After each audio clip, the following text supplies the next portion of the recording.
Good morning, good evening. Oras ng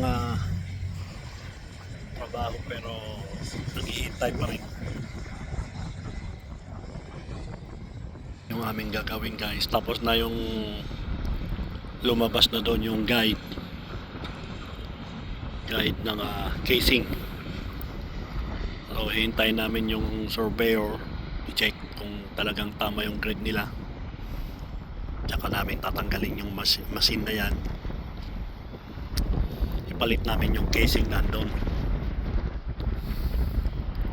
So doon ako magwe-welding, pero bago ako mag-welding guys, habang naghihintay, dahil yung ladder na yan is unsafe, hindi ko alam kung sa kanila, gagawa ako ng daanan ko doon para maayos, dahil mahirap bumaba ng ladder ng ganyan na may dala-dala.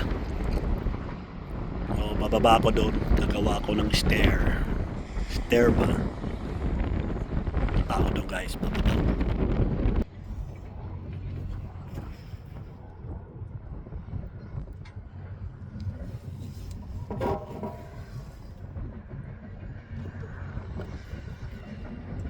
Wait lang guys, kukunin ko yung pala ba.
ikakat ko yung winelding ko dyan sa machine na yan.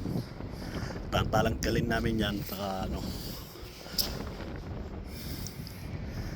yung backhoe lilipat ako dun sa kabila, dito mag-park yung backhoe para dun sa ano, sa mga casing na ibaba. So hopefully makawelding ako ngayon, kung hindi bukas, pero malamang mayang hapon siguro ako mag-welding.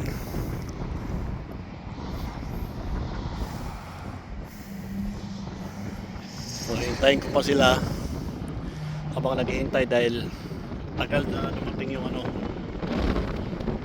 mag-survey dyan. Ilipat nila yung ibang gamit doon dahil doon sa kabila, dahil habang tinutulak namin yung casing is tinatanggal namin yung guide, yung rod na maliit na yan.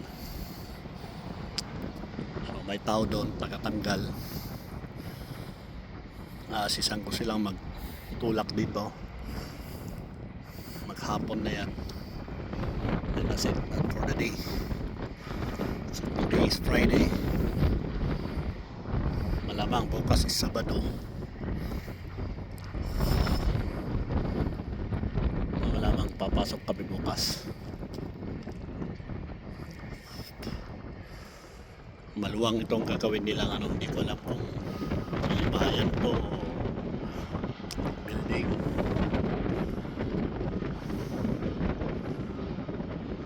Itong ano nila, farm to, dahil may mga dami ng baka. May baka dito. Sarap pa ng hangin dahil malamig. So hanggang dito tayo at kita-kita tayo sa susunod ulit sa pagkaking pag-welding dyan. Buti ito maliit lang, hindi tulad ng dati na ginawa namin sa British, malalaki at makakapal.